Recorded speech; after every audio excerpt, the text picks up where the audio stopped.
Welcome to Neuro-Oncology, the podcast, where we bring you cutting-edge science, inspiring career journeys, and real-life stories within the world of brain tumor research and care. Hello, everyone, and welcome to the Society for Neuro-Oncology's 30th annual meeting. It's so exciting to be here, and I'm here with Dr. Eva Galanis, who is taking over as president of SNO immediately after this meeting, and it's so exciting to talk to her. We just talked to Dr. Kogan, and now we're going to talk to Dr. Galanis about what her vision for the society is over the next couple of years. So, Dr. Galanis, it's just so wonderful to see you and get this time to hear more about your vision for the society. Thank you so much. So excited to be here and be invited to be part of your podcast. So it's a tremendous honor to be the president of the society, and I'm curious, how did you first get involved with SNO? Thank you, Evan. As you said, it's a wonderful honor to be the president of the society, truly a highlight in my career in many ways. And of course, I cannot help but thinking how I started. I was a fellow at the time. I was very much interested in neuro-oncology, and I was looking of a home, of a community that would allow me to reach out to other disciplines that I thought were very critical in order for us to deliver the best care for our patients, and also to bridge research with discovery and discovery with clinical impact, which was something that I was very much interested in.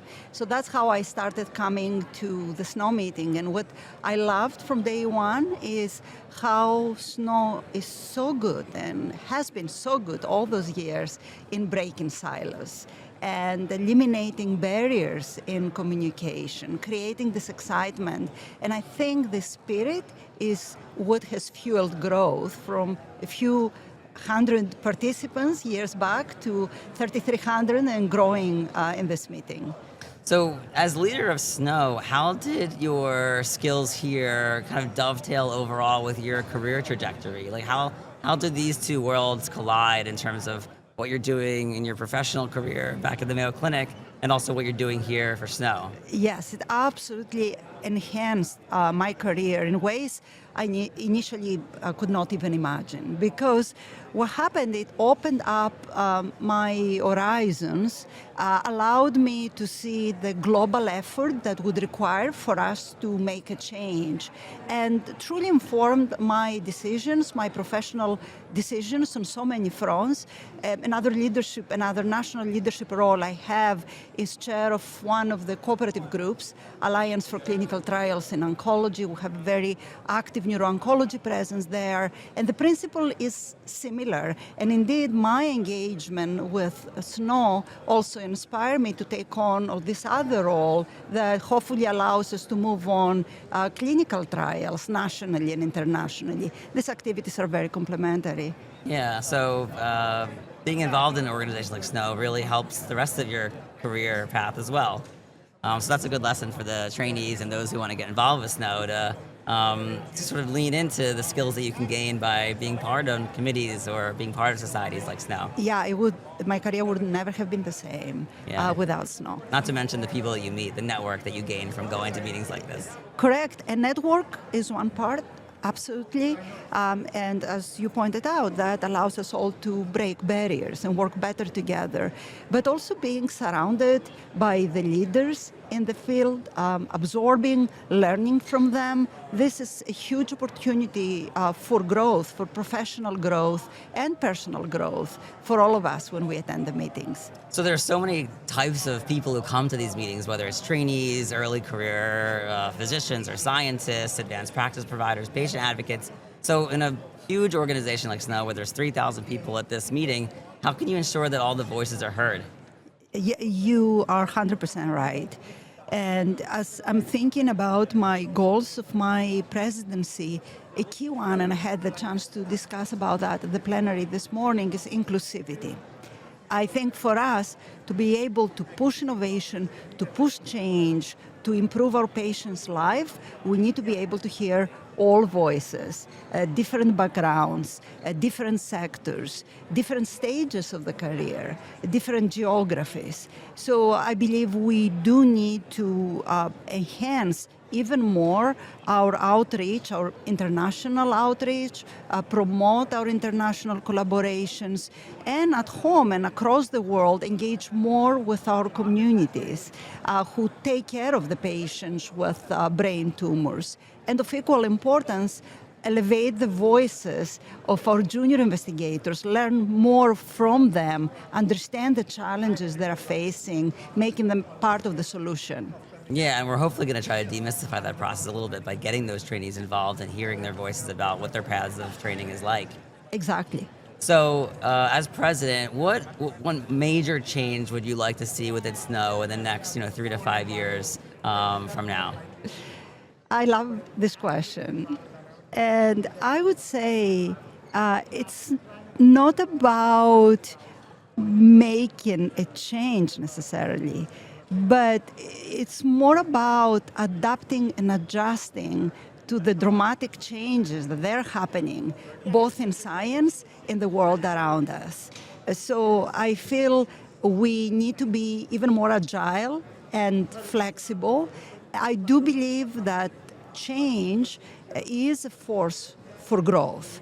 So I feel embracing the rapid speed of change is a true opportunity for us. We really need to be even more flexible in the way we collaborate, more flexible in the technology we adapt, more flexible in the way we fund our work and SNO's work. So we created a new foundation, Beat Brain Cancer, and the idea is to be able to fundraise in a different way to support education and support mentorship in the society. And even more reason to get involved because this flexibility allows resources to researchers, to clinicians, maybe to even patients and their caregivers and loved ones. So I think that's a wonderful way for SNO to give back to the members and the broader community. I agree. It's our privilege and responsibility. That's how I see it. So it's 2025 now. What does success look like for SNO in the next 10 years? What does a successful SNO look like in 2035? So I'm thinking, how would I like a headline to look like? And I think this headline, in my mind, will have to include transformation, because I think that's what we are empowered to do. So something like that. SNO transformed neuro-oncology by enhancing collaboration and mentorship, something like that. This kind of transformation we need to see to change the lives of our patients. Yeah, and some of those collaborations are just starting today. So maybe 5-10 years from now, we're going to see the fruits of those labors and new treatments or successful clinical trials in the phase 3 setting, and sort of bringing the science of today into the bedside of tomorrow. Absolutely. I feel that that's so critical, and there is a real opportunity for us to develop precision medicine in neuro-oncology. I feel we are lagging behind other sectors in oncology. However, we are catching up. So we now have 11 new precision drugs in neuro-oncology, that they are FDA approved, that they're available for our patients. And the part that I'm excited about is 8 of them were approved very recently, since 2020. But then here is our huge opportunity for us. We have not harnessed the immune system yet in an optimal way in the treatment of malignancies we take care of. So precision immunology is a great opportunity. And then the opportunity through collaboration to harness the power of data, that could be molecular data, could be genomics data, could be pathology data, could be imaging data, and use artificial intelligence to bring all of that together, understand trends, but then also disseminate the knowledge. Yeah, and so in 2015, it might have been unthinkable to think that in 2025 we'd have 11 precision oncology drugs. So hopefully the sky's the limit 10 years from now, and the field will be exploding with new drugs approved.